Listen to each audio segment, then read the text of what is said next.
Simon Says subscribe and click on the bell icon to receive notifications.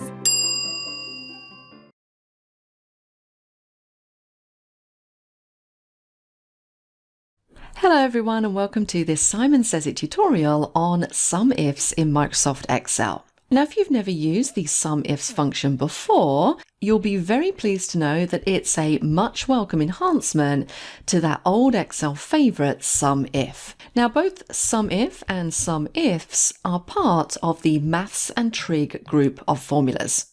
So if you're looking for them, this is exactly where you will find them. And basically what SUMIFS can be used for is to add a range of numbers based on one or more pieces of criteria. And that's really what makes it different from the SUMIF function, which could really only handle one piece of criteria. So what I want to do in this tutorial is we're going to start out by just doing a basic SUMIF, and then once we've got our head around that, we're going to move on to using SUMIFS and adding in more criteria. So let's start out by taking a look at our data and then reminding ourselves of how to do a SUMIF calculation. So what I have on the worksheet here is a very basic table. So we have some items listed in column A. So these look to be clothing items. We have the color, we have the size, the amount of revenue, and then the amount of profit. And then what I have is this little table above, and I've just added in some data validation drop-down lists to help me pick the item, the color, and the size. And essentially what I want to be able to do is select anything from this cell range just here, and then have the formulas calculate underneath. So we're going to start out with a SUMIF calculation. So in this first example, I want to construct a formula that's going to allow me to sum the price for all skirts. Now for this we can use SUMIF because we only have one piece of criteria. So let's type in SUMIF and open our bracket and take a look at our arguments. So the first thing it's asking us for is range.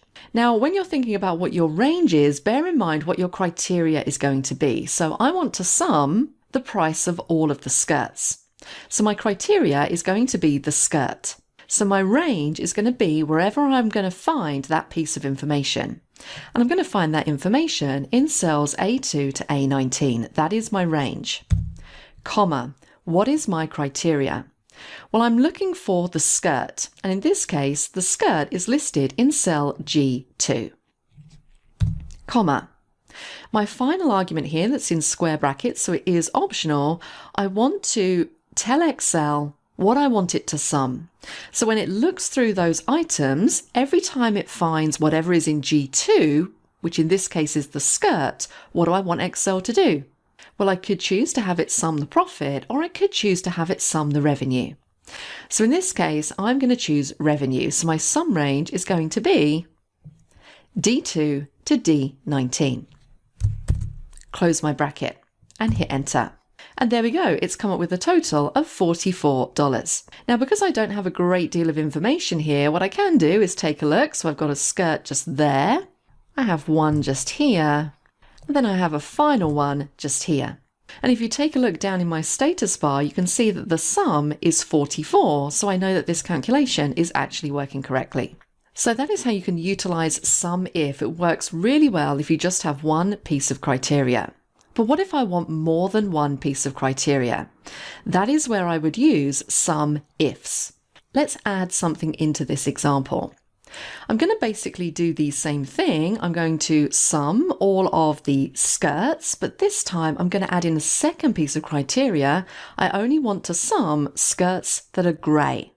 So because I have two pieces of criteria, I need to use SUMIFS, and one major difference between SUMIFS and SUMIF is the order of these arguments. If you remember when we were constructing the SUMIF, the sum range argument actually comes at the end, whereas when you're using SUMIFS, you set out your sum range at the beginning of the calculation. So once again, I'm going to calculate the revenue. So let's select the revenue range, D2 to D19. My next argument is then criteria range 1. So again, we're selecting the range. Now, my first piece of criteria is skirt. So my range is going to be wherever I'm going to find that, which is A2 to A19. I now need to specify my criteria, and that is cell G2. Now I can carry on. It's asking me criteria range 2 and then criteria 2. So I can carry on going. So my next criteria range, well, I want to look for the color gray. So my range where I'm going to find that is going to be B2 to B19. And my criteria is going to be what I have there in cell H2. Now I could carry on going. I'm going to stop just there for the moment with just 2 pieces of criteria. Close the bracket, hit enter. And there we go, there is my answer. Let's do this again, but let's do it in a slightly different way.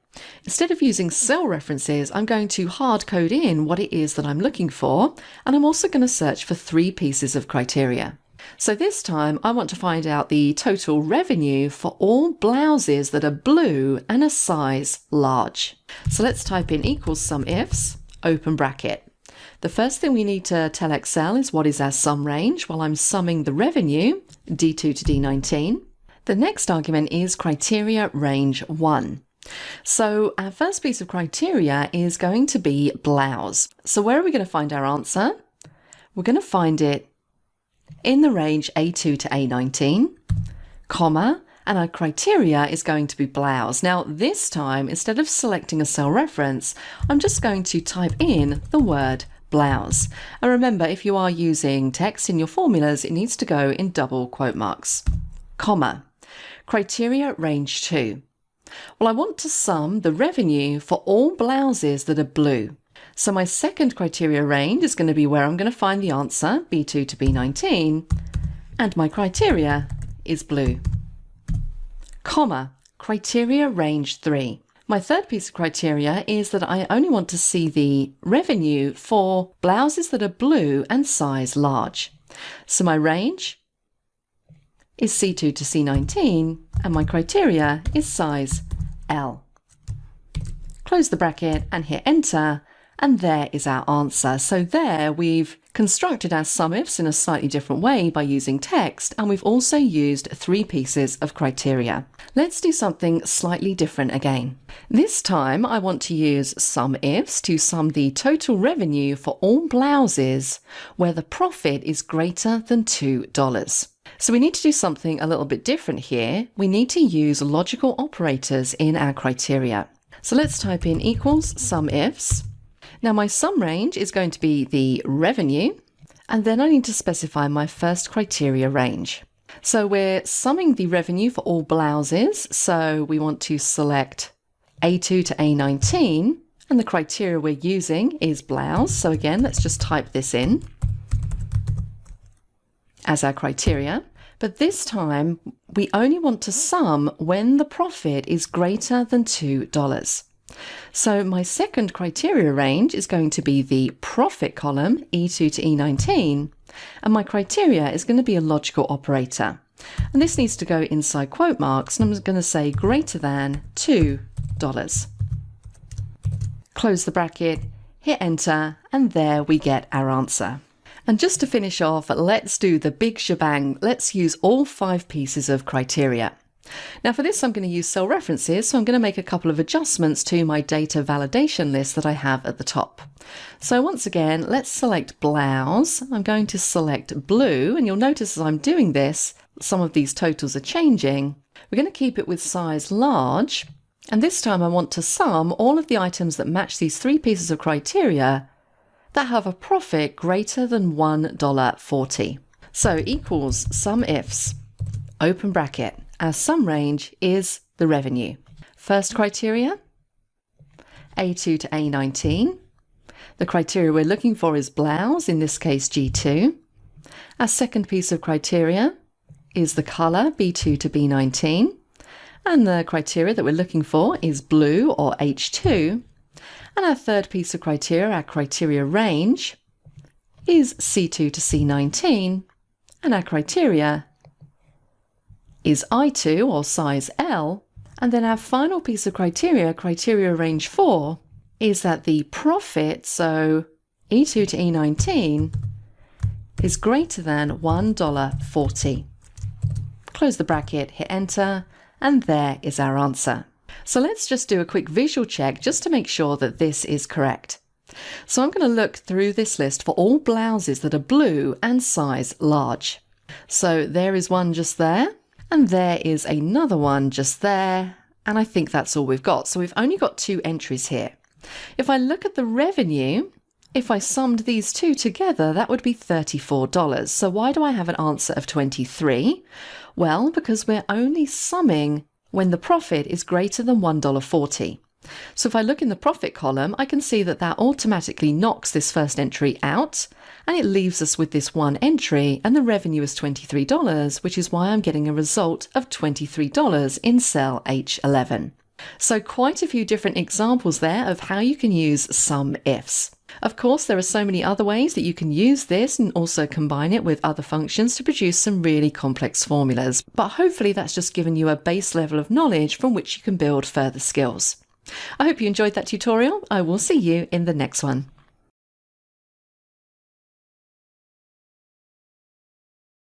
Hello everyone and welcome to this video tutorial on comparing 2 lists in Excel using VLOOKUP. Now, comparing lists or columns of data is a really useful skill to learn. Quite often you might be faced with a situation where you have 2 lists that are slightly different and you need to be able to run a check to see where the matches or the differences are. And there are many different ways that you can do this. This is just my preferred method because I love using VLOOKUP wherever possible. So what I'm going to show you in this lesson is a couple of examples of how you can use VLOOKUP to compare 2 lists of data to highlight differences. And I'm also going to throw in a couple of other functions and utilities that can make your results look a lot more meaningful. So without further ado, let's dive straight in. So in this first example, I have a worksheet called Employees 1. This has a list of employee IDs, the employee name, the department for that employee, and then the date they were hired. I also have a second worksheet called Employees 2, which has very similar information in it. So it might be that I work in HR, and the Employees 1 worksheet is the log of employees that I keep. And Employees 2 might be a log of the same thing that maybe one of my colleagues keeps. And she sent me this Employees 2 list, but I've noticed that there are some discrepancies. The first thing I've noticed is that her list is slightly shorter than mine. So hers goes down to row 46, whereas mine goes down to row 51. So I can see that there are some discrepancies here. So my task is to compare these 2 lists and find out which records are missing from my colleague's employee list. And we're going to use VLOOKUP and a couple of other functions to do this, and we're going to build it up step by step so that it's easy for you to understand. Now, the first thing I'm going to do here is something that is optional, but is something that I find really helps me out when I'm doing this type of thing. And that is, I'm going to start out by naming the range of data. So I'm going to jump across to Employees 2, which is the list that my colleague has sent me. I'm going to click in my data and press the Control-A key to select all. Using the name box just above, I'm going to click in there and I'm going to give this cell range a meaningful name. So I'm going to call this Employees 2 and hit Enter to set that name. Now that I've done that, I can use that range name in my formula as opposed to having to come in and select the cell references. So let's jump back to Employees 1. So now I'm going to construct my VLOOKUP formula. I'm going to do it in cell F2 and type in equals VLOOKUP. Now the VLOOKUP formula has 4 different arguments, with the last one being optional. The first argument, which is highlighted in bold, is the lookup value. Now a couple of points to note here about using VLOOKUP. The lookup value is the piece of information that you want to use to look up data in the other table, so the table on the Employees 2 worksheet. And the lookup value that you choose should always be a value that is present in both tables of data. So for example, the employee ID, I know that I have that in my list and my colleague also has that in her list. So that would be a good choice for a lookup value. The lookup value should be unique, so you don't want anything that has any duplicates. And you should also have your lookup value in the leftmost column of your data. So with all of that in mind, I'm going to use the employee ID as my lookup value. So my first argument is going to be cell A2, comma. I now need to tell Excel where I'm looking up the employee ID, which table. Well, I want to look it up in the table of data on the Employees To worksheet. Now, because I named that range of cells, I don't have to click across to the Employees To worksheet and select the cell range. I can simply press the F3 key, which is going to pull up any named ranges that I have in my workbook.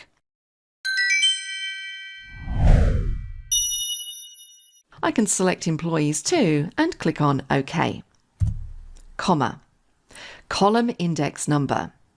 Now, ordinarily, when you're performing a VLOOKUP, the column index number is the number of the column that you want to return. So essentially, what result are you looking for? Now, in this case, I really just want Excel to tell me if a record is missing or if it isn't. So I don't specifically want to pull back a particular column index number. It's also worth noting that Excel numbers columns from left to right, starting at 1. So the employee ID would be column 1, the employee column 2, department column 3, so on and so forth. Now in this scenario, I'm not particularly interested in any specific column, so I can select any of them. So let's just go with column number 1, comma. My final argument is a true or false argument.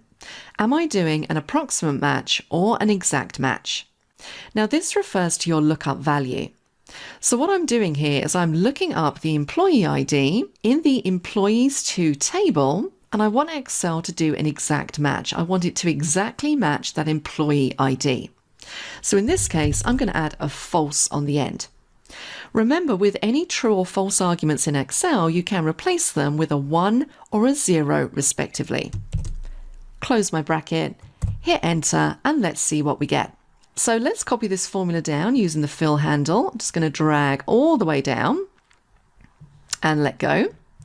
And what you'll see is that because we chose to return column number 1, it's going to give me the employee number, but everywhere that it doesn't find a match, I have an NA error. So essentially, anything with a number next to it is present in the Employees To table. Anything with an NA is not. So these essentially are the records that are missing from my colleague's dataset. Now this result is absolutely fine. I can pretty much see what I need to see. I can see which records are missing, but it's not particularly neat. So let's take a look at a few techniques we can use to tidy this up and make the results a little bit more meaningful. Now what I'm going to do here is I'm going to go back to cell F2, and up in the formula bar, I'm going to click in front of that VLOOKUP formula. And I'm going to add some error handling in here. Now, because I have an NA error, I'm going to use the function is NA, an open bracket. Now, because I've opened a bracket, I need to close one off on the end. My only argument is the formula that I currently have in there. And if I hit enter and then copy this formula down, this is going to convert my results into true or false. So wherever I have a true result, that represents missing records. That is where those NA errors were. So now this does look a little bit neater. I don't have random employee IDs and NA errors all over my spreadsheet, but it is still quite hard to pick out those true results in column F. So how can I make this even more meaningful and even easier for anyone looking at this data to instantly see which records are missing? Well, I'm going to go up to the formula bar and I'm going to edit my formula again. And this time I'm going to add an if function onto the front. Now what an if function does, if you're not familiar with it, is it performs a logical test and then produces one result if the value is true and one result if the value is false. And this is going to allow me to assign text to those true and false results, therefore making it a lot more meaningful. Now the first argument we have here is the logical test. And basically the formula that I already have in here is my logical test. So I'm going to click at the end, press comma. I now need to define what I want it to output if the value is true. So wherever I have a true result, I want it to say missing record. And remember, when you're dealing with text, you need to put it in quote marks. What do I want Excel to output if it finds a false result? Well, in this case, I'm not too concerned about having anything in there. I could put text like OK or maybe record present. In this case, I just want to have a blank cell, so I'm going to add in 2 quote marks. Close the bracket, hit enter, and now if I copy this down, my results are a lot tidier and those missing records now really stand out from the list. So simply by using a few different formulas, I've managed to extract a really meaningful result. My VLOOKUP is pulling back the information that I want. I'm using IsNA to change my results to true or false, and then I'm changing the true or false result to something more meaningful using the if function. That is quite a lot to take in, so let's practice this and just do it one more time. In this example, I have something reasonably similar, but this time we're dealing with invoice numbers. So on this first worksheet, invoice report, this is an invoice report for the client Microworld. So maybe I'm an accountant and I keep an invoice log for all of the invoices for this particular client. And then maybe at the end of the year, the client sends me their log of their invoices. And what I want to do as the accountant is compare the report I've been sent by the client with the report that I have on file to see if there's any discrepancies. So let's use exactly the same method. I'm going to jump to my customer report and I'm going to name the range. I'm going to call this customer underscore report.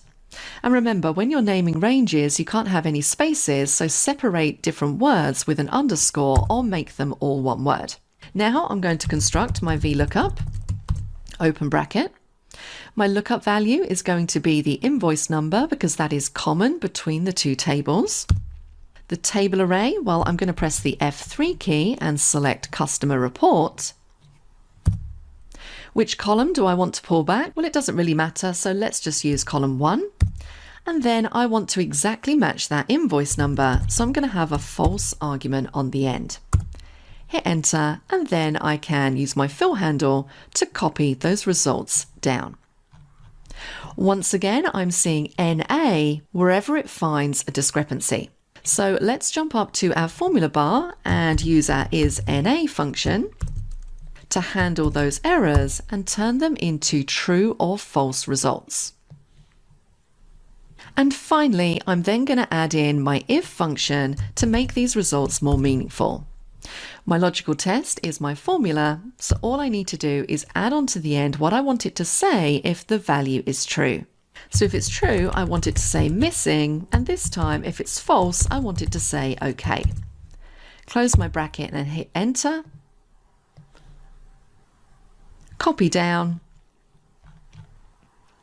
And instantly I can see which invoices are missing in the spreadsheet that the client has sent me. So finally, I just want to show you a little trick how you can use conditional formatting to highlight or provide a background fill for any of these missing records.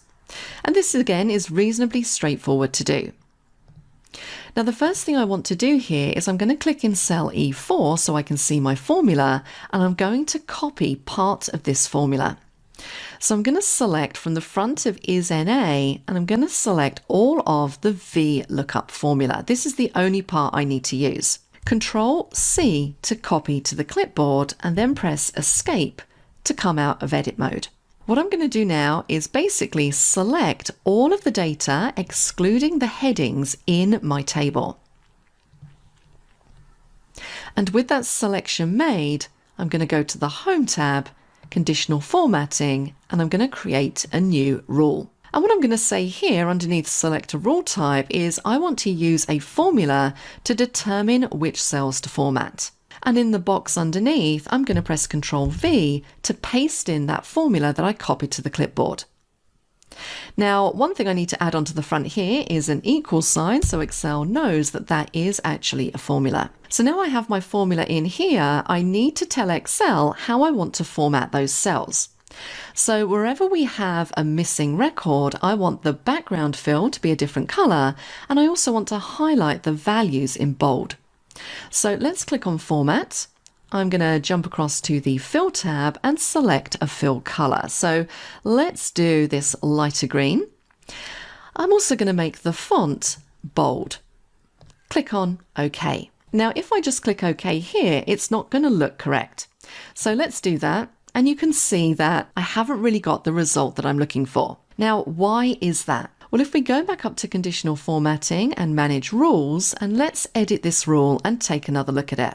Now, the problem here is with this cell reference A4. What I need to do is I need to make the column absolute by adding a dollar symbol in front of the column only. Because essentially I want this formatting to run across the width of the row but not the column. And now if I click on OK and OK again, you can see I get the result I was looking for. And of course, if I now wanted to, I no longer really need column E, so I can just delete out that column and I have a nice neat list with just the records that are missing highlighted. I can then use this to follow up with the client and work out where the discrepancy has occurred. So those are a few different techniques that you can use to compare two lists or two columns of data in Excel using formulas and conditional formatting. I hope you enjoyed that lesson. I will see you in the next one.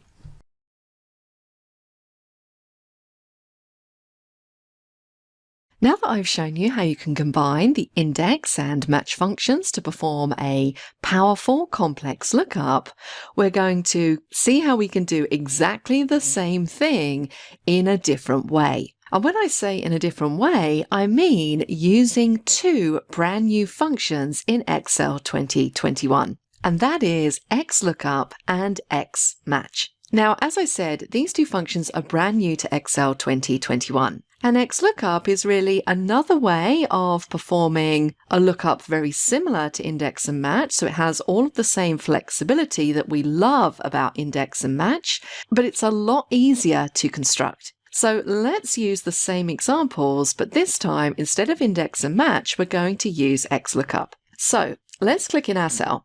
I'm going to type in equals XLOOKUP. Now, the first difference you'll notice here is that we do have a lot more arguments. And it's only the first three that are mandatory. All of the others, the last three, are all optional arguments.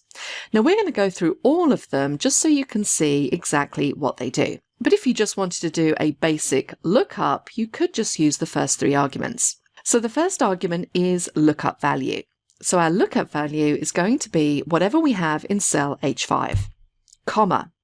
What is our lookup array? So where are we going to find Google Docs? Well, we're going to find it in the apps list. So this is our lookup array. And then we simply need to specify the return array. So what do we want to return? We want to return the category. So all we need to do is select the return array. That is basically it. I could close off my formula, hit enter, and I'm going to get my answer. Now, how much easier is that than doing the same thing using index and match? Now, let's double click to go back into this formula because I did say I wanted to run through all of these arguments. So the next argument is if not found. So we have some additional things we can specify here. So if the lookup value is not found in the table, we can choose to return a value that we specify. So that might be a piece of text. Remember, text needs to go in quote marks.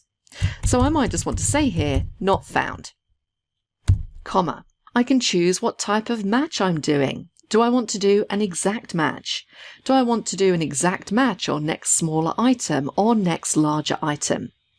Well, I'm going to do an exact match. I want it to exactly match Google Docs.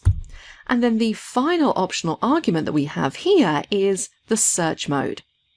So with this particular argument, we can choose which way or how we're searching through this table. So I can choose to search from first to last or last to first. Now, if I do first to last, let's type 1 as our final argument, it's going to return the result of productivity. Now we're going to do XLOOKUP again to return the profit and the revenue, but we're going to do this in a slightly different way again. Now, so far we've seen how we can create named ranges and use those in our formulas, but what about if I want to put this data in an Excel table? Well, what I'm going to do is click in my data and press Ctrl T. Yes, my table has headers. Let's click on OK. Now, I don't particularly like this formatting, so let's change that. That looks a little bit better. And I'm going to give my table a name. So let's call this apps_list and hit enter. So now what I could do when I'm constructing this XLOOKUP, let's do it again. So XLOOKUP. Our lookup value is what we have in cell H5. My lookup array is a table this time. Now I've called my table apps list, so I'm just going to start to type it, double click to select that table. Now it's selected the entire table, but my lookup array is just the app column. So what I can do here is press the square bracket, and it's going to show me all of the different columns of that table. So I can then go through and just select the app column. Press the tab key to select it and close that bracket. So now I've isolated that column. Comma, what is my return array? Well, my return array this time, I want to return the profit. So again, I could use my table columns. Let's choose the table, square bracket, and I want to choose the profit column this time. Tab key to select and close that square bracket. Now, if I want to essentially skip over an argument, so I don't particularly want to have any if not found text, I can just press 2 commas to move on to the next argument. I want to do an exact match, and I want to search first to last. Close the bracket, hit enter, and it's going to return my result. Let's double check to make sure that this is correct. So let's find Google Docs, and I can see that yes, the profit is 1166. Now for our final XLOOKUP just here, I want to focus in on that search mode, so which way we're searching through our data. So let's do our XLOOKUP one more time. Our lookup value is H5. Our lookup array, well, I'm going to use my table range again. I'm looking up the app in the app column. The return array this time is going to be the revenue. So let's select our table and the column. I'm not going to put in any if not found text. Let's press another comma to go on to the next argument. I want to do an exact match, and I'm going to search first to last. Close the bracket, hit enter, and I get my result. Now with that search mode, searching first to last, that works perfectly fine for the data that I'm using. But what if I have Google Docs listed twice in this table? So what I'm going to do is on the bottom here, I'm just going to add another row for Google Docs, and we're going to assign it to a different category. So let's say utility. It's going to be Google Docs again, and let's just give it a value of 50,000 with a profit of, let's say, 5,000. Now I'm just going to expand my table out to accommodate that new data. So now effectively I have Google Docs listed twice in this apps list. Now currently, if we use the revenue as an example, it's showing me the revenue of the first Google Docs that it finds in this list because I chose to search from first to last. But if we double click to edit this formula, what I could do is I could change this to something different. So let's do search last to first, -1, and hit enter, and we get a completely different result. This time it's searching from the bottom upwards, and the first Google Docs entry it comes to is this one just here. So it's returning a result of 50,000 for the revenue. So that's how that search mode option works. But as I said, in its most basic form, if you don't want to use all of those optional arguments, you just have 3 arguments: lookup value, lookup array, and return array. Super simple. So now we know what XLOOKUP does. What does XMATCH do? Well, XMATCH is fairly similar in many ways. We have a lot more arguments than we do when we're using just the basic match. So what I could do up here is if I want to go back to using index and match, I could do an index with an XMATCH instead. Our array is the category, so let's select it. And notice that because I have this data in a table, it's automatically going to put the table name and the column name in for me. Row number. Now, if you recall previously, we were using the match function to automate the finding of that row number. But what I could do is use the new XMatch function instead. Again, the last 2 arguments here are optional arguments. Now, my lookup value is what we have in H5. My lookup array is where I'm going to find that, so that's in this apps list. I can then choose a match mode, so I want to do an exact match, and then I also get that search mode option when using XMatch as well. So I can choose if I want to search from first to last, last to first, or start doing a binary search and sorting in ascending order. So let's do last to first again, -1. Close the bracket, hit enter. I can see that I've forgotten to add an additional bracket on the end, so I'm going to accept the correction. And it pulls back the category of utility because it's finding this entry first because it's searching last to first. Now you can also use XMATCH on its own when not combined with index, and it works very similar to the match function on its own. It's basically going to tell you what the row number is. So the arguments are pretty similar. Lookup value. Lookup array is where we're going to find that, which is just here. My match mode is exact, and I'm going to search. Let's do first to last this time. Close the bracket, hit enter, and it's going to tell me what row Google Docs resides in from the top. So pretty much the same results that you get with match, but it's just a little bit more flexible. You have a few more options in there. So that is your introduction to 2 brand new functions in Excel 2021.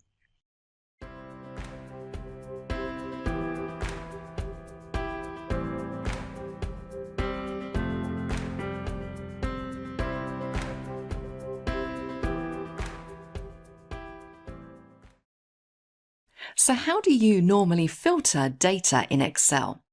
You use the filter drop-downs, right? Yes, they're fast and convenient, but they do have a couple of significant drawbacks. First of all, they don't update automatically when your data changes, meaning that if you update your data, you would need to reapply the filter. And secondly, you are limited to seeing the results of the filter where your filter has been applied in your worksheet. Fortunately, the recent introduction of the filter function in Excel 365 solves both of these issues. The filter function can be used in any cell in the worksheet, and the results update automatically. Part of the dynamic array group of functions, the result is an array of values that spills into a range of cells. So with all that said, let's take a look at how it works. So let's start out by taking a look at the data that we're going to be filtering. You can see here I have a list of essentially exam results. I have the testing centre in column A, the student name in column B, the date that they sat the exam in column C, the exam they sat, and then the results, so whether they passed or failed. And then next to that I have a little table which is going to tell me the names of the students who need to retake the exam. And I want to be able to filter this information by testing centre. Now, in order to achieve all of this, we're going to use the new filter function in Excel. But prior to constructing our filter formula, there's a couple of things I'm going to do first to make my life a little bit easier, which will also show you a couple of other really useful techniques in Excel. Now, the first thing I'm going to do is I'm going to put my data into a table. So let's click in the table, press Ctrl T, make sure that we have my table has headers selected, and click on OK. And remember, if you want to, you can change the style of that table if this one isn't sufficient. And I'm going to change mine to an orange table style, light 10. And I'm also going to name my table. So let's call this exam _ results and hit enter.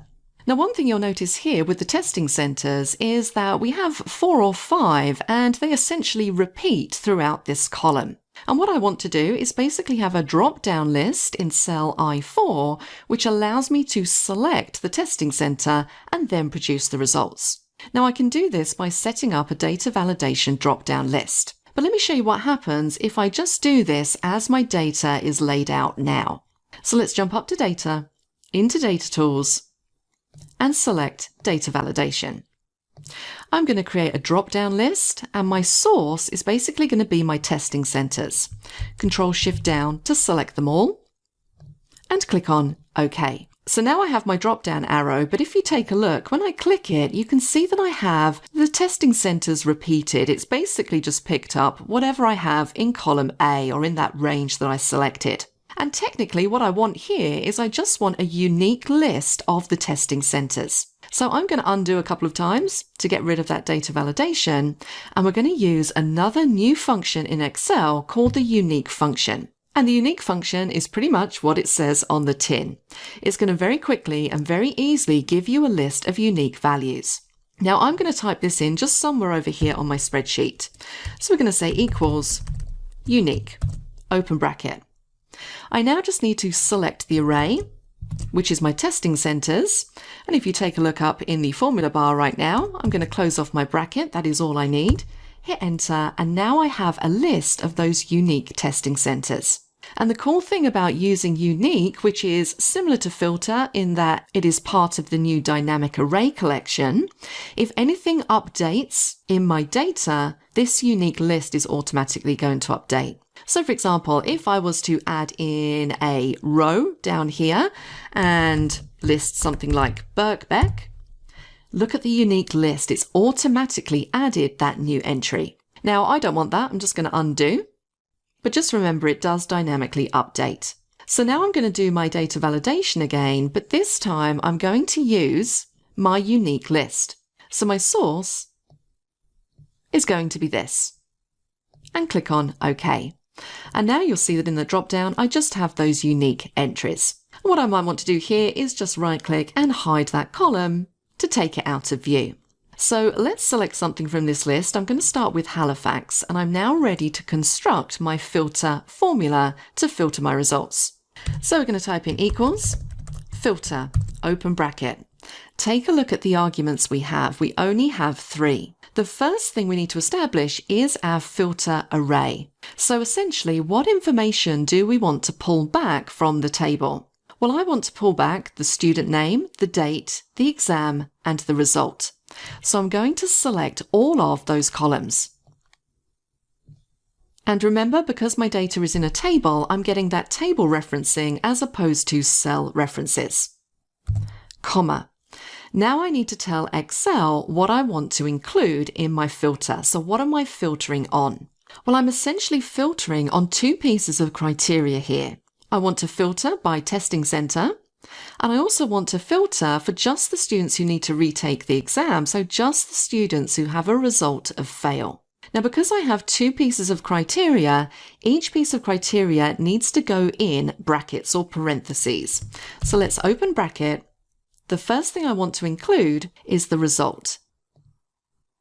So the result needs to equal fail. And I put that in quote marks. Close my bracket, that's my first piece of criteria. Now you need to separate your criteria with an asterisk, and my second piece of criteria is the testing center. So I'm going to select the testing center column, and that always needs to equal whatever I have in cell I4, and close my bracket. So now I have all of my criteria, press comma. I now need to tell Excel what I want to return if it doesn't find any results. So if nothing matches both of those pieces of criteria, what do I want it to say in the table? Now you could just leave this blank by typing in 2 quote marks, but I'm just going to say no records, close quotes, and close off my final bracket. Let's hit enter and see what we get. And there we go. So now it's just showing me all of the students for the Testing Centre Halifax who have failed and need to retake the exam. Let's check this works. I'm going to click the drop down and change it to Little Rock. I now get a different list. Let's take a look at South Beds. There's just 1 person there. And let's take a look at Fairfields. Fairfields has no record. So everybody who went to the Fairfields Testing Centre passed their exam. So I don't know about you, but I think that's really cool. It offers so much flexibility and the results are dynamic, so everything will update and change accordingly. I hope you enjoyed that. That's it for this lesson. I will see you in the next one.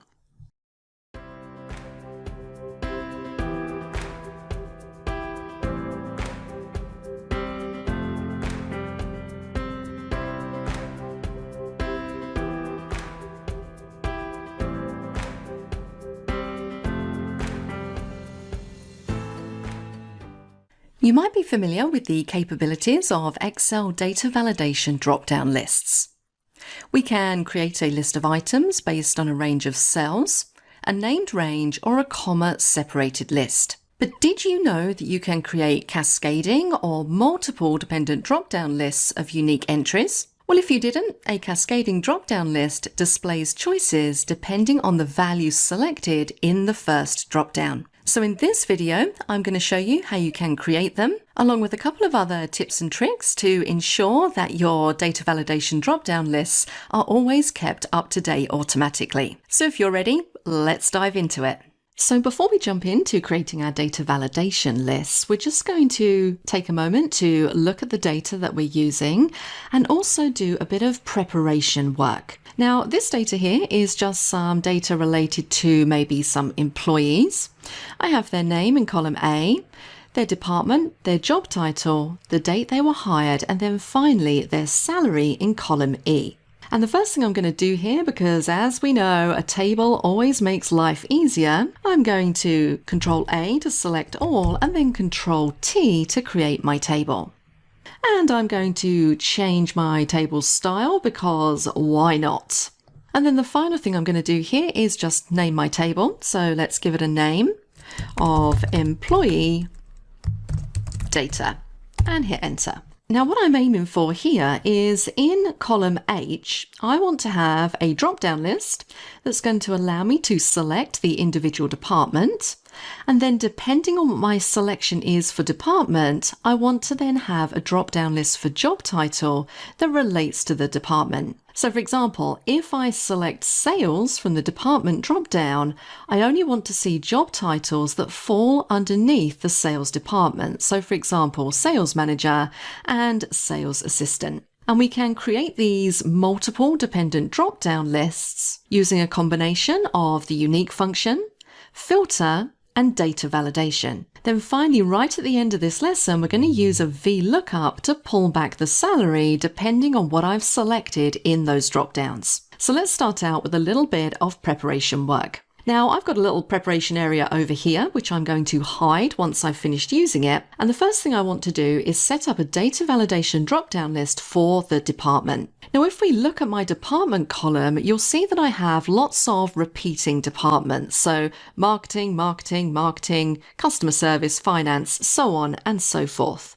And what I want is just a list of the unique departments. So for that, I'm going to use the unique function. And this is a reasonably straightforward function. All I need to do is select my array, so the column that I want to pull out the unique values from, and that is pretty much it. Close my bracket, hit enter, and I get those 5 unique departments. So now I have my unique list. I'm going to use that for my data validation dropdown. So I'm going to click in cell H2, up to data, data validation, and we're going to choose our favorite, which is list. So let's select the source, which is this range just here. And I now have my first data validation drop-down menu containing those unique values. So far, so good.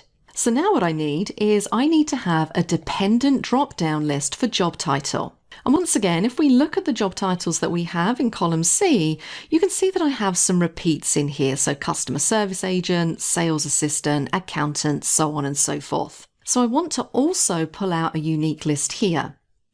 Now, in order to get this to work, I need to also use the filter function, because I basically want to say I only want to see records that correspond to the value in cell H2. So I'm going to use a combination of unique and filter to achieve this. So let's type in unique, and then straight away we're going to dive in to our filter function.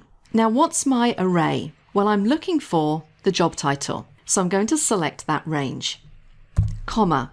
What do I want to include? Well, I want to include every time the department is equal to what we have in cell H2. And that's all I really need. So let's close off both the unique and filter formulas, hit enter, and there I have my unique list.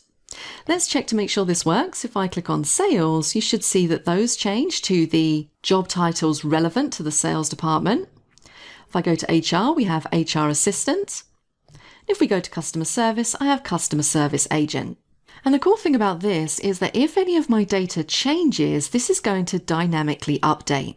So let's pretend that Lance has moved into HR and he now has the position of HR manager. You can see that that automatically updates and it's added HR manager down here. So when we set this up as a data validation, it's going to appear in that drop-down list. So let's do that part now. I'm going to click in cell H3, back up to data validation, We're going to create another list. And what I'm going to do here is I'm going to select the first one only and add a hash symbol after it. And this is a great little tip when you're working with data that's likely to expand. So if I start to add in more job titles related to HR and this list starts to grow, just selecting the top one and then adding a hash symbol will ensure that everything always gets included no matter how many items you add. Let's click on OK and check to make sure that's working. I can see both job titles.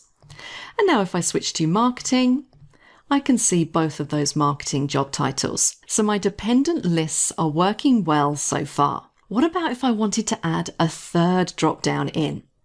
Let's take a look at how we do that.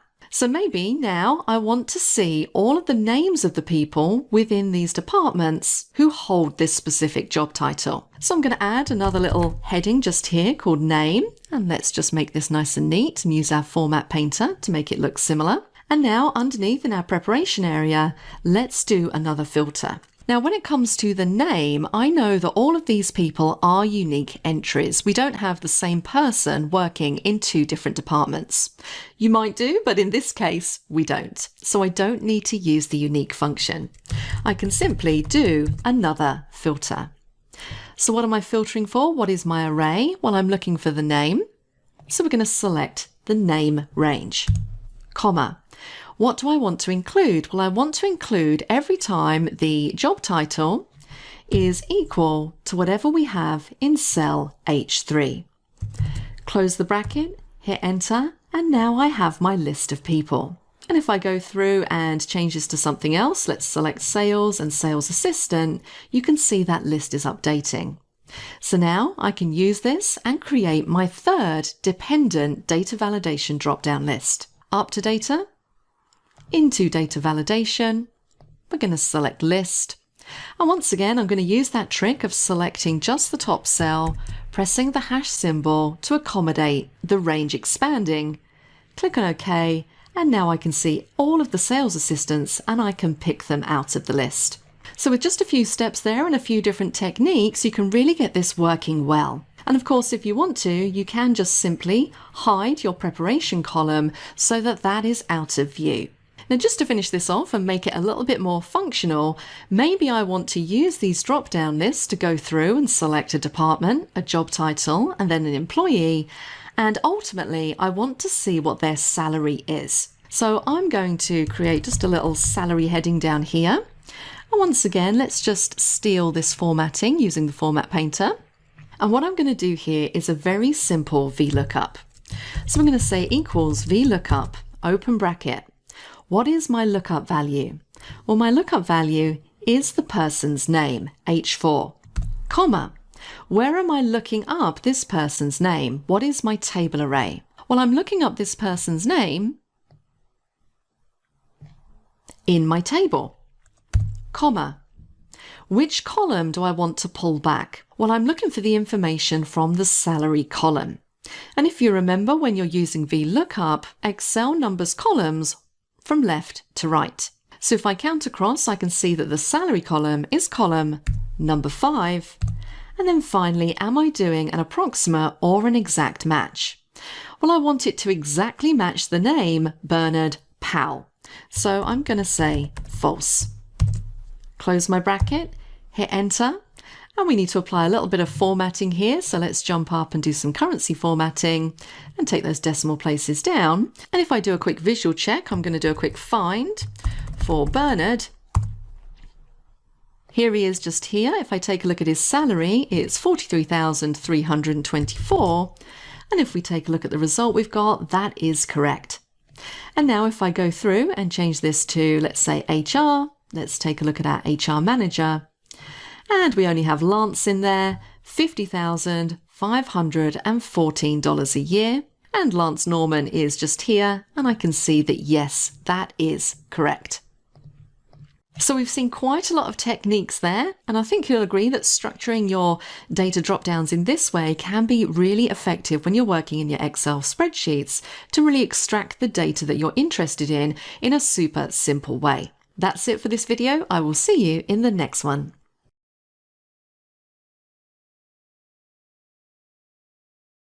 Hello everybody and welcome back. In this lesson, we're going to start exploring the choose function. And the choose function is part of Excel's lookup functions, but it doesn't tend to get as much love as more well-known functions like VLOOKUP and index. But choose can be very useful. Essentially, what it allows you to do is choose a result from numerous different options using an index number. And I've got a few different examples of how to use choose in different scenarios. So let's start out super basic, so you start to get an idea as to how this function works. So on this first spreadsheet, I have a list of different colors. And next to that list in column A, I have a number assigned to each of these colors. And this number here is what we're going to be using as the index number. So what I'm hoping to achieve is over here where we have index in cell E2, I want to be able to type in an index number, for example, number 3, and then have it show the result in cell E4. So essentially it's going to match this index number to this list and pull back the corresponding result, which in this scenario would be blue. So let's take a look at how we can set this up. So let's click in cell E4 and type in equals choose. Now I have a couple of different arguments here, the first one being the index number. So the index number is going to be those numbers that you can see in column A. So in this case, 1 to 6. Now where am I going to be inputting those index numbers? Well, I'm going to be inputting them into cell E2. So my index number is going to be found in that specific cell. I'm going to press the F4 key just to lock that in place, comma. I now need to provide Excel with the different options that it's choosing from. And these have to be separate values as opposed to ranges. So for example, the argument that we're on now is value 1. So essentially, what is my first option? Well, it's red in cell B2. And I'm going to press F4 to lock, comma. What's my next value? It's what we have in B3, F4 to lock. And I'm going to carry on doing the same thing, providing Excel with all of the different options that it needs to choose from.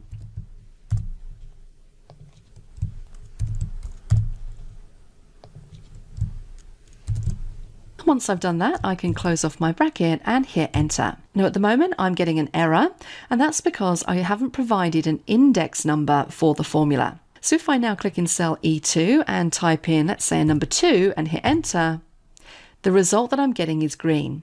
If I change this to 6 and hit enter, I get the result of purple. 3, I get blue, so on and so forth. So that is choose in its most basic form.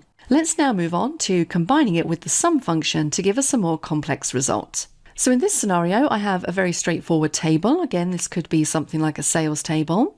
I have some products listed down in column A, and then I have months of the year, January to June, running across the top. And again, what I essentially want to do is be able to type in a month number. So in this case, that's going to be 1 to 6. But this time, I want it to sum the total of whatever month I select. So let's click in cell J4. And we're going to start out with the sum function. Open our bracket and then straight into choose. Once again, we need to provide an index number. Now that index number is going to be in cell J3. F4 to lock, comma. Now I need to provide my values. And because I'm doing a sum, I can select a range. So essentially, if the index number in cell J3 is number 1, I want it to sum all of the January figures. So value 1 is going to be B4 to B10, and I'm going to lock those, comma. I'm going to carry on going through doing the rest of these, making sure that I press F4 to lock them as I go.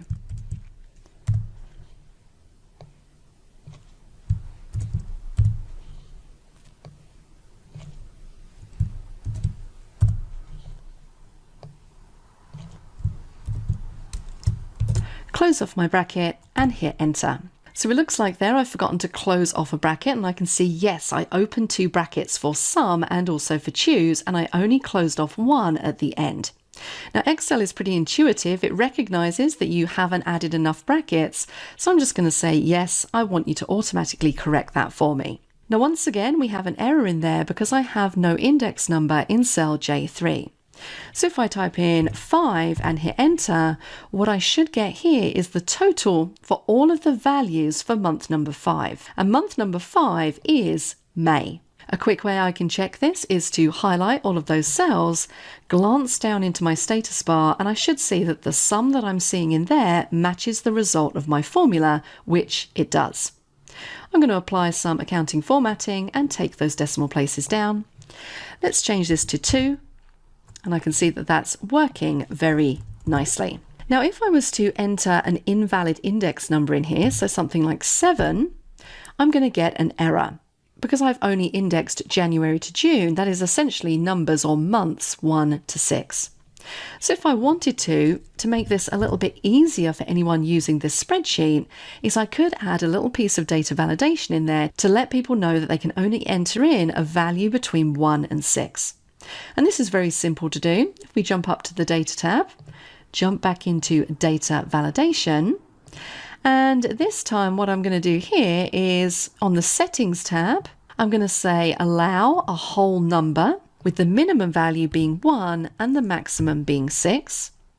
Anything outside of this, I'm going to produce an error alert, which is going to say error.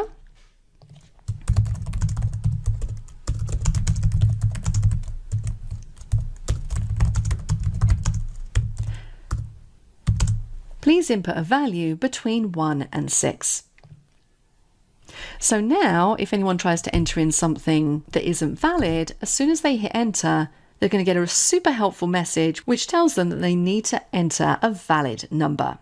So we're going to make our final example slightly more complex. Now, what I have here is a list of students in column A and then their respective test scores, which have been formatted as percentages. And what I essentially want to do here is type in either a number 1 to see the top 5 test scores or a number 2 to see the bottom 5 test scores. And I want them to display in this area just here.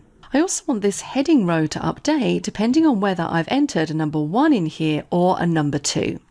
So let's deal with that first. I'm going to type in equals, choose, and open my bracket. Now, where does my index number go? Well, it goes in cell F3, and I'm going to press F4 to lock that, comma. What is my first value? Well, if the value in F3 is a number 1, I want that heading to say top 5 test scores. So I'm going to put that in quote marks,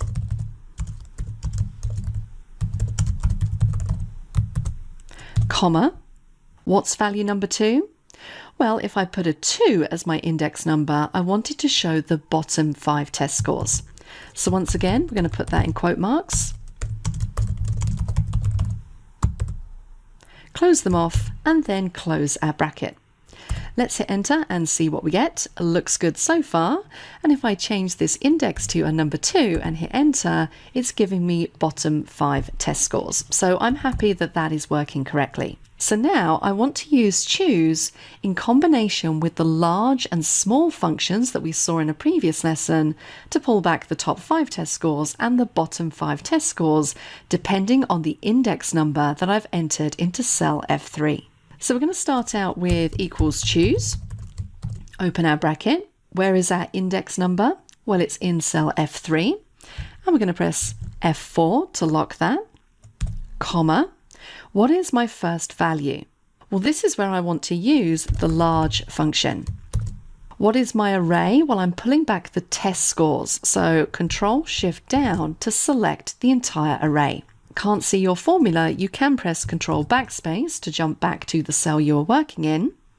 I'm going to press F4 to lock those, comma. Then I need to tell Excel if I want it to provide the top test score, the second top, the third top, so on and so forth. Well, I want it to start with the top score. And because I have my little index numbers just here, I can choose cell G4. Now I'm going to drag this formula down, so I don't want to lock this particular cell. Let's close that off, comma. So essentially what I've constructed there is everything that's going to happen if there is a number 1 as the index number. It's going to show me the top 5 test scores. So now I need to define what happens if there is a number 2 in there. Well, I want it to show me the bottom 5, so I'm going to use the small function. This works in the same way. I'm going to select the same range of test scores, F4 to lock, and I'm still going to use G4 to tell Excel I want to start from the bottommost test score. Close off the small function and close off choose. Hit enter, and then I can drag this formula down. Now currently I don't have percentage format applied to these cells, so let's fix that right away and take those decimal places down. And there we go, those are the top 5 scores. And if I change the index number to 2 and hit enter, it's showing me the bottom 5 test scores. And just as a final quick practice, if you wanted to pull back the student name that's associated with those test scores, so let's add another column here, let's just say student, and I'm going to use Format Painter to copy that formatting across. What I could do is use index and match or an XLOOKUP. So let's choose XLOOKUP. My lookup value is whatever is in cell H4, comma. I'm looking it up in the test scores range, Control Shift down, and F4 to lock. I want it to return the student name, F4 to lock. I'm not too worried if it's not found, so let's just move past that argument. I want to do an exact match, and I want it to search first to last through the list. Close the bracket and hit enter, and now I can copy this formula down and I get the student names.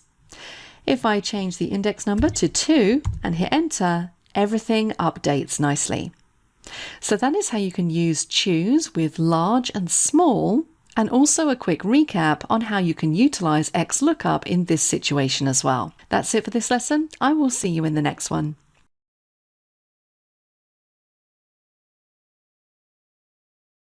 Hi guys, and welcome to this video tutorial on how to use the indirect function in Excel.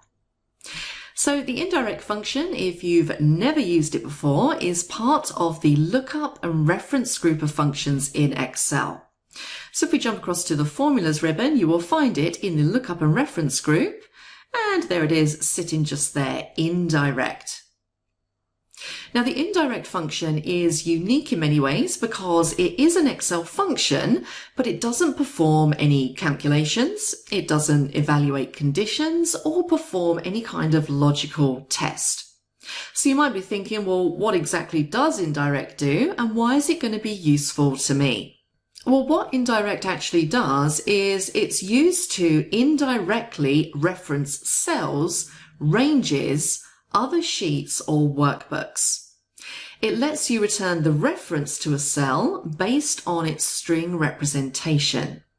So as a result, you can change a cell reference within a formula without changing the formula itself. Now, whilst you may have understood what I've said there, it's probably really not going to be clear until we dive into some examples. So let's do that now so that you can fully understand what indirect actually does. So we're going to start out with a very basic example of indirect. So what I have here is a very simple spreadsheet. In cell D2, I have the text G2. And then in cell G2, I have the numerical value 600. So what I could do is I could type into cell A2 equals indirect, and I could select D2, close that off, and if I hit enter, it's going to give me the value of 600. Now, why is it doing that? It's indirectly referencing 600 because there is a cell reference in the actual cell that I've referenced in the indirect formula. So indirect D2, it's going to D2, it's seeing that there's a cell reference in there, G2, it then goes to there and it pulls back the value of 600. So we're indirectly getting the value that we need into cell A2. So that is the concept of indirect in its most basic form. Let's now look at a more complicated example. And what I'm going to do here is utilize indirect with another function, and in this case, the sum function. So you can see how indirect works with many other functions that are available in Excel. So what I have here is some data that shows sales figures by region for 10 different sales agents. And my aim here is to be able to type the region into cell G4 and have it return the total number of sales for that region in cell H4. And I can do this by combining the sum function with the indirect function. Now, to make this process a little quicker and easier, I've named each of the ranges for north, south, east, and west. So again, if you're not sure how to name ranges, there is a link to the tutorial on how to do that within the accompanying blog post. But essentially, I have this cell range named north, this one named south, this one named east, and this one named west. And I can check that I have those set up by clicking the drop down in the name box. And you can see here I have east, north, south, and west, along with some other ones which we're going to use later in examples. So I'm going to build up my sum with my indirect calculation. So let's click in total sales. I'm going to say equals. I'm going to type in sum. I'm going to say indirect. I'm going to open a bracket. And now it's asking me for my reference text. So essentially what I want it to do is refer to whatever region I've typed into cell G4. So I could type in north, east, south, west. But every single time it's going to be in cell G4. I'm going to close my bracket, and I need to add another bracket on the end because you must always close off the amount of brackets that you've opened within your formula. Now, when I hit enter here, I'm going to get a reference error, and that's because currently I don't have anything in cell G4. But what if I add in the word south, hit enter, it works. So essentially what this formula is doing is it's saying, look at cell G4, find what's in cell G4 and match it to the named range, which in this case is this south range, all of these figures. And then it's doing the sum to give me my result. It should work if I change this to west, hit enter, and now I'm getting the sum of all of these calculations. And if you do want to double check, if you don't actually believe that's correct, you could do a quick sum calculation. Let's just add those up. And there we go, 5332, 5332. So that's a really quick example of using sum with indirect. Let's move on to our second example. Now in this example, we're going to use indirect with what we call R1C1 referencing. And this is going to help us to get the last value in a table, even if that table grows or expands. So currently, the last value that I'm interested in the totals, and I'm currently interested in the last value, so the totals for August. What might happen here is that next month I'm going to add the sales figures for September into column J. So the last totals figure next month is going to be in cell J15. So I want to make sure that the formula that I construct using indirect is going to update and be correct each time I add new data in. It's always looking for that last figure. Now, if you don't know what I mean by R1C1 referencing, all that is it's an alternative way of referencing cells in a spreadsheet. So by default, you are more than likely used to using what we call the A1 style of referencing when working in Excel. So cells are referenced using their column letter and their row number. So for example, this is E1, this is C18, so on and so forth. That is A1 referencing style. R1C1 referencing stands for row and column. So instead of referencing columns by their letter, you would use the column number. So for example, column A essentially equals 1, column B 2, column C 3. So with all that in mind, let's start to construct our formula. So I'm looking for the current sales, essentially the total that displays for the last month. So I'm going to click in cell K4, I'm going to type in equals, and I'm going to type in indirect and open my bracket. Now what I need to do here is use that R1C1 referencing style, and I need to put this in quote marks. So I'm going to say R, which is for row, what row am I looking for? Well, I'm looking for row 15. I want the total. So we're going to have row 15. But what I want it to do now is I want it to give me essentially what we have down here in I15, but bearing in mind that each month it's going to change. So in order to accommodate this, I need to make the column essentially a count. So I'm adding in C for column. I'm going to close off my quote marks. I'm going to do an ampersand, which is essentially concatenate, and I'm going to do a count A. So what I want it to do is essentially count how many items we have in row 15. I'm going to close off my bracket. I'm going to do a comma, and my last argument here is whether I'm using R1C1 style or A1 style. So I've used R1C1 referencing, so my final argument is going to be false, and close off my bracket. So let's just work through that again. I'm saying equals indirect. I'm then providing it with essentially the cell reference in R1C1 style. So we're saying row 15, which is the totals row. I then have C for column, but I can't just put in the column because that's always going to change. And in order to work that out, I'm using the count A function to count across in column 15. Let's hit enter, and it's correctly given me the current sales total, which is $71,050. Just to make sure this works, I'm going to add September into here, and I'm just going to add a figure into here. Let's just say 20,000. If I enter, I can see that now that is updated because 20,000 is now the last set of values or the last set of results I'm looking for. Now the final example I'm going to show you for indirect is using indirect with data validation lists. And again, this is something that's really, really useful. What we're going to do is we're going to use the indirect function to create two dynamic data validation drop-down lists.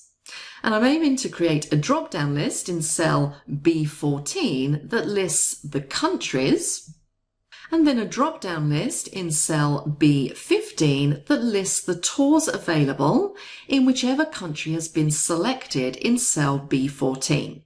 So essentially the tour is really dependent on what I have selected in country. Now again, to make this a little bit quicker, I've already created named ranges for countries, Bali, India, Thailand, and Australia. And again, if we click the drop down, you can see that I have all of those listed there. So if I was to select Bali, you can see that this is the range for Bali. So now that I've done that, I'm going to jump down to the country cell, cell B14, and I'm going to add a data validation list that just lists these countries. So up to the data ribbon, across to the data tools group, I'm going to click the drop down and select data validation. We are looking to create a drop down list. And my source, I could select my cell range, but because I've named them, I can just type in equals countries in there and click on OK. Now what you'll see I get is a little arrow, and if I click it, it's now going to show me that list of countries, which is perfect. So what essentially I want to happen is that if I select Thailand in here, when I click down in tour, I want another drop-down list that's going to show me all of the tours available for Thailand. So I'm going to click in cell B15. I'm going to jump up to data validation. I'm going to select list again. And this time, my source, I'm going to use the indirect function. So I'm going to say equals indirect, and I'm going to reference whatever is in cell B14. So remember, whatever's in cell B14 will reference the range up here. So that's why it's really important to name your ranges to make your life a lot easier when doing things like this. I'm going to click on OK, and now you'll see I have Thailand selected. So what I would hope to see in this drop-down list are all of these tours specifically for Thailand, which I do. And if I was to change this to Bali, this drop-down list is going to change and show me the tours for Bali. So we've created two levels of dynamic drop-down lists. So a really nice little way to use indirect along with data validation in order to achieve that. So those are just a few examples of how you can use the indirect function with other things in Excel in order to supercharge how you work with your spreadsheets. Thanks so much for watching this video. I hope you found it useful, and I will see you in the next one. Hello everyone, welcome to a new tutorial from Simon Sez IT. In this video, I will show you how to create a waterfall chart in Excel. One way to represent the positive and negative rise and fall of values in a table is by using the waterfall chart. To create a waterfall chart using the data, first select the data. Navigate to Insert. Under the Chart section, click on the Waterfall Chart. This populates the waterfall chart in the center of the sheet. From the chart, you can see that the increases and decreases in profit are indicated in the form of steps, waterfalls, or bridges. You can also make additional changes to the chart as per your preferences. When you populate a waterfall chart, only the data at the beginning and the end starts from the axis. To make the bars start from the x-axis, double-click the particular data points to open the Format Data Points pane to the right of the sheet. Under the Series option, check the checkbox for Set as Total. This gives you the waterfall chart. If you are using older versions of Microsoft Excel, you might not be able to directly populate the chart from the Insert option. In such cases, you will have to create additional columns for the data points. Let us insert 3 columns in between the original values. The idea behind creating 3 columns is that the base column will contain the data as an initial point. The other 2 columns will contain the positive increasing values and negative decreasing values, respectively. First, let us set up the decrease column. From the sales flow column, enter only the negative values in the decrease column and fill the rest of the places with zeros. Another easy way to separate data is to use the if formula and press Enter. Now, you can use the drag handle to apply the formula to the remaining cells. In the same way, enter the formula in the increase column and use the fill handle to apply the formula to the other cells. Next, to fill the base column, leave the first cell and enter the formula to add the base and increase value and subtract the decrease values. This acts as the initial point. Now, press Enter and use the drag handle to fill and apply the formula to the remaining cells. Now that we have all the data in the columns ready, let us now get ready to create the waterfall chart. To create a waterfall chart, select the data except for the sales flow column. Navigate to Insert and insert the stacked column chart. This populates the chart in the center of the sheet. Now, let us transform the stacked column chart into a waterfall chart. Right-click on any data and select Format Data Series. Under the Format Data Series pane, click on the Fill and Line icon. Under the Fill section, click on No Fill, and under the Border section, click on No Line. You change the chart style from the shortcut Customize buttons presented next to the chart, or you can use the Chart Design ribbon to change the overall layout of the chart. That is all, everyone. In this video, we saw how to create a waterfall chart in Excel in 2 easy ways.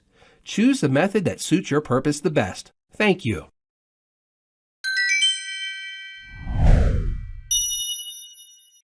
Hello everyone, welcome to a new tutorial from Simon Sez IT.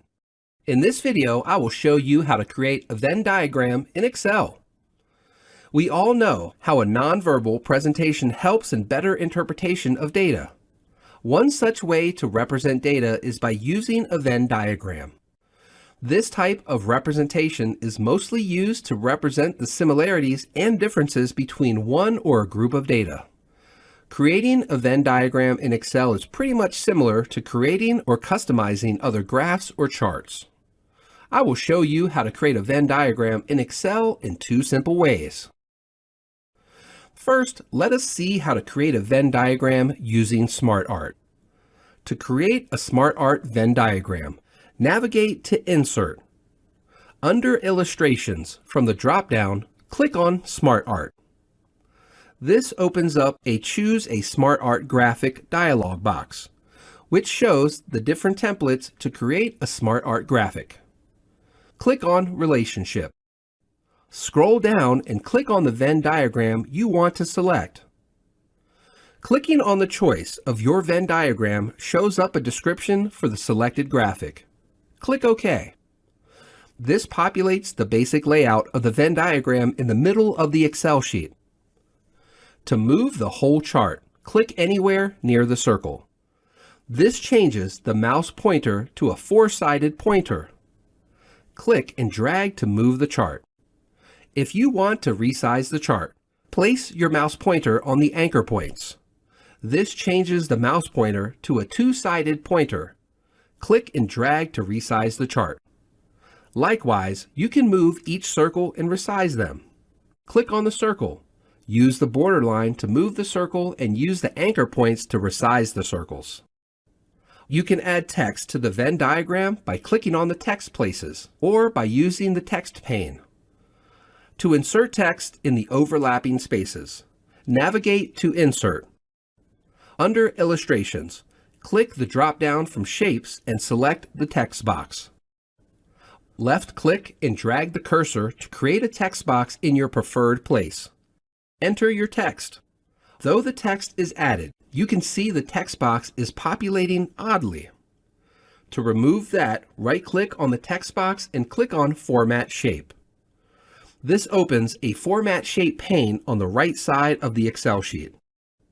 Under Shape Options, select No Fill in the both Fill and Line drop-downs. To add another shape, navigate to Smart Art Design. Under Create Graphic, click on Add Shape. This adds another shape to the original Venn diagram to represent the data. In case you feel like there is no need for an additional shape, you can always delete them. Just select the shape you want to delete and click on the Delete key.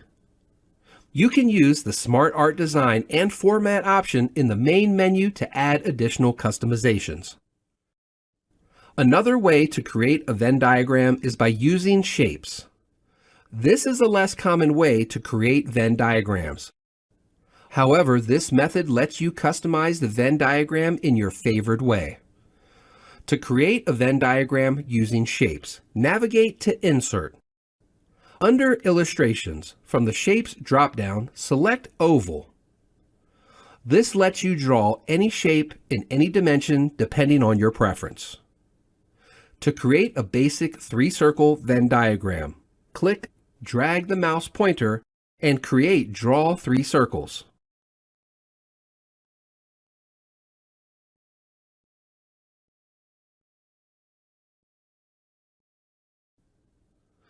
Initially, the circles would be opaque and show no resemblance to a Venn diagram.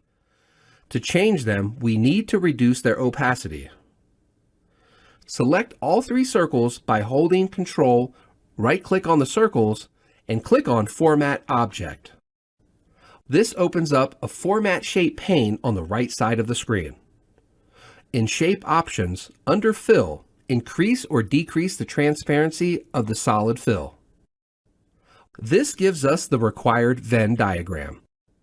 You can move the chart, add text by using the above-mentioned steps in the previous method. You can change the style, color, and layout of the shapes and text using the Shape Format option.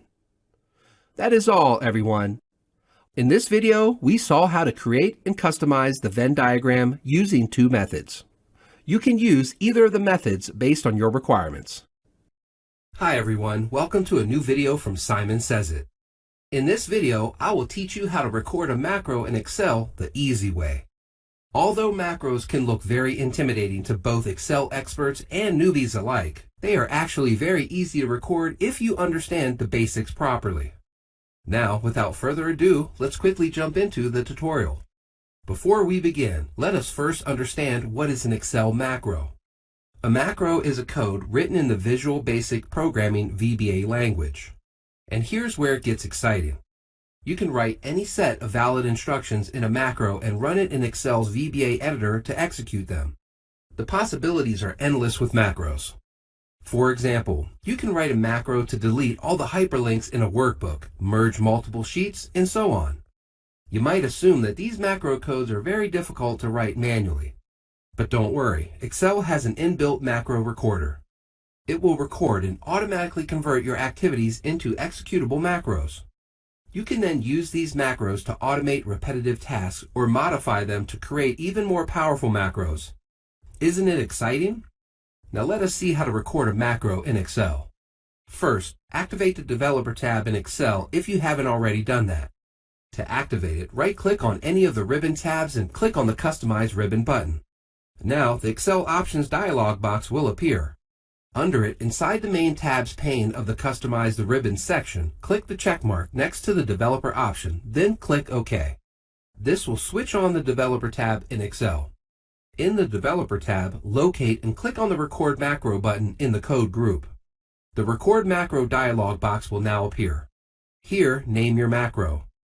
Keep in mind that there should be no spaces inside the macro's name. You can use an underscore instead of a space.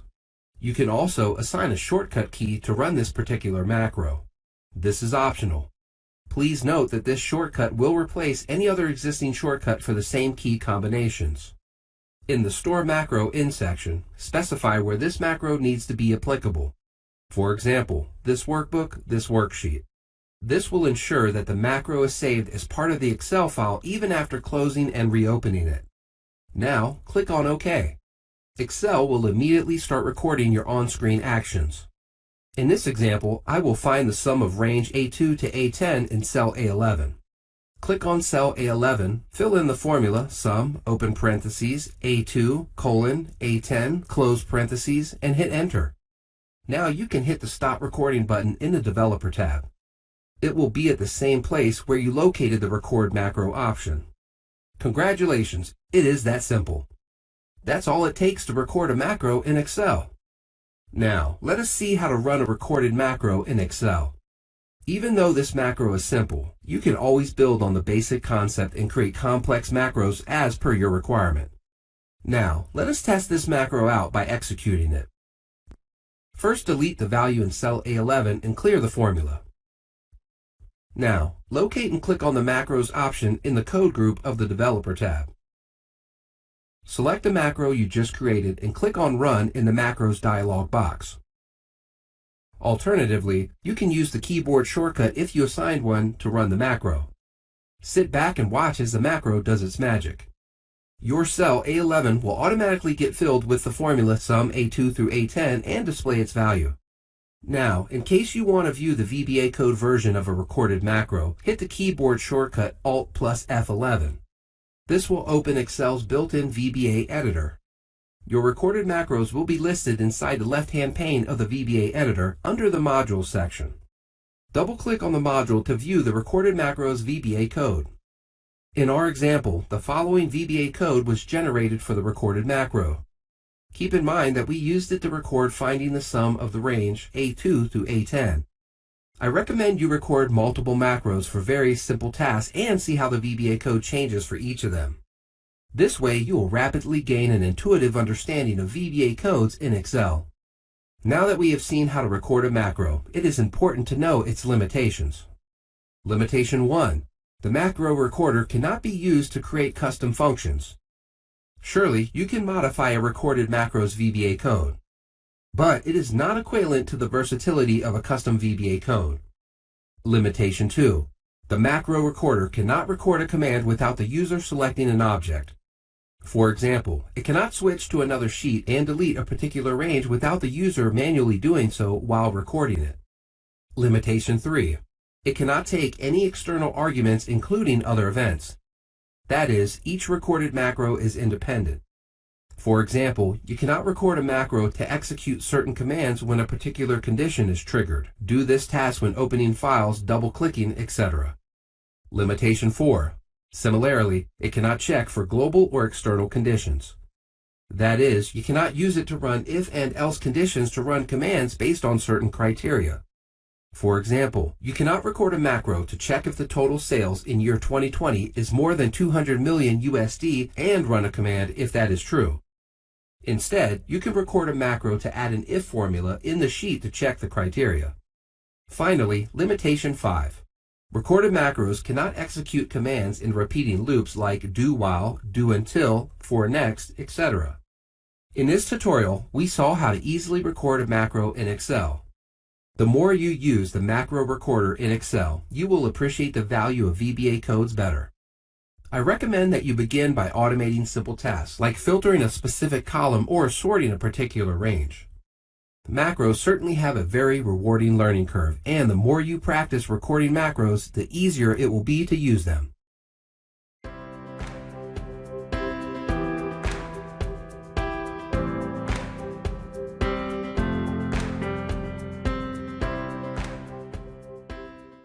In this course, not only are we going to be exploring how to create macros to automate repetitive tasks, we're also going to be taking a look at the underlying VBA code. Now, the idea here isn't to turn you into computer programmers overnight, but it is definitely worth taking the time to at least be able to understand the VBA editor window, be able to read through your macros, and be able to make minor edits to solve any issues that you might come across.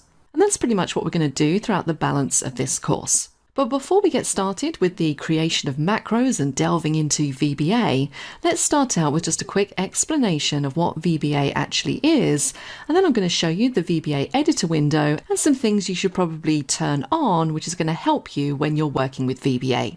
Now, VBA stands for Visual Basic for Applications. And it's not just something that you'll find in Excel. In fact, you'll find it in all of the Microsoft applications. And it's basically the programming language that sits behind the application. So it's used for programming, editing, and running application code. And the way that it relates to macros is that when you record a macro in Excel, you're essentially creating VBA code in the background. So it is pretty important for you to be able to jump into that code that sits behind your macro and be able to make minor changes and customize it. So let's start out just by taking a look at the VBA window and how you can quickly access it. Now, make sure that you have an Excel worksheet open, and then there's a couple of different ways that you can jump into the VBA editor. Now, the first one is by using the developer ribbon. Now, if you take a look up at my ribbon tabs, you'll see that I don't have one there called developer.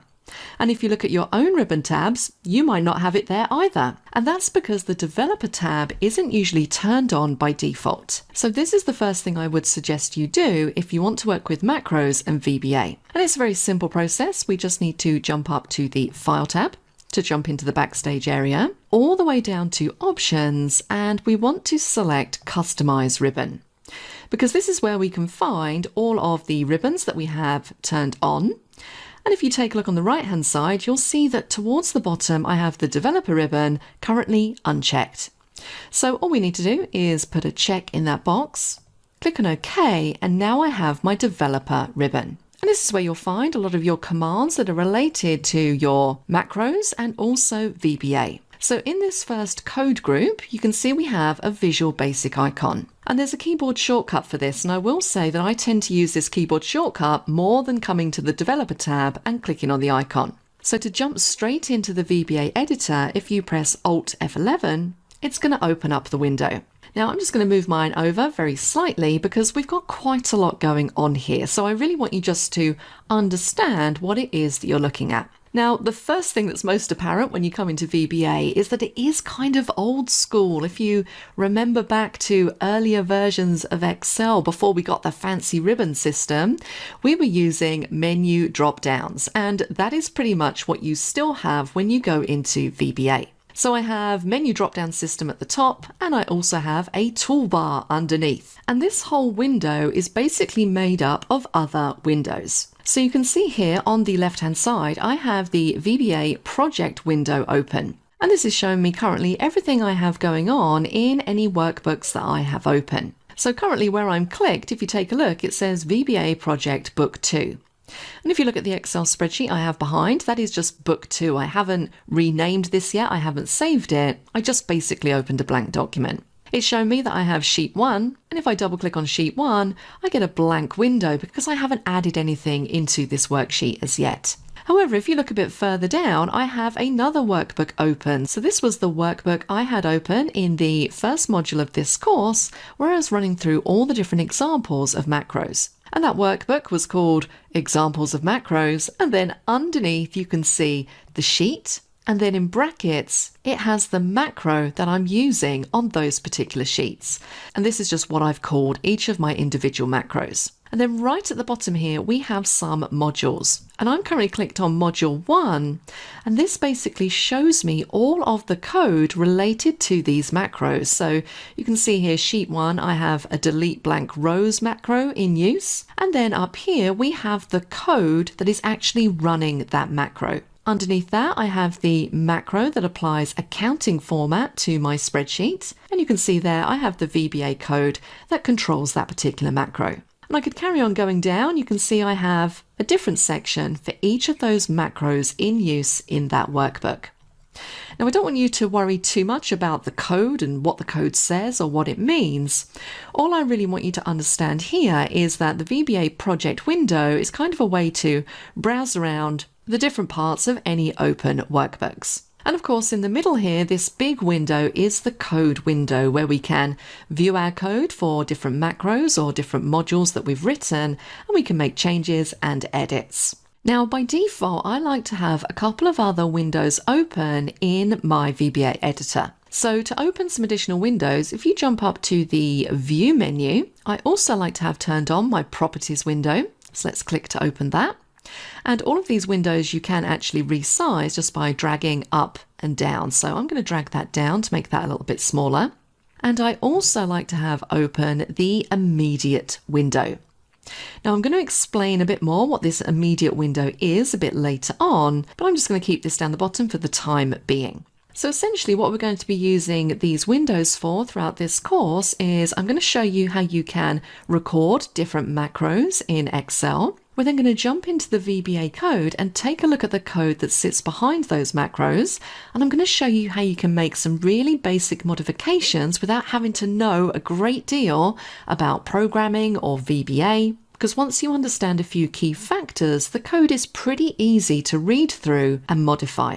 And then towards the end of this course, we're actually going to create our own macros from scratch. So we're going to have a blank window open in the VBA editor, and we're going to start to write out our own macro.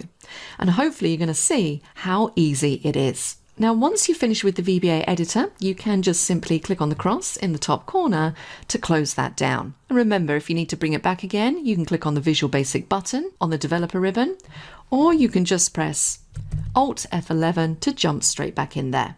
So now we have more of an idea as to what VBA is and how we're going to use it, and also how we can jump into that editor. Let's start out by creating a few different macros. So I'm going to hop over there now, and I look forward to you joining me. If you're not a subscriber, click down below to subscribe so you get notified about similar videos we upload. To see the full course that this video came from, click over there. And click over there to see more videos from Simon Sez IT.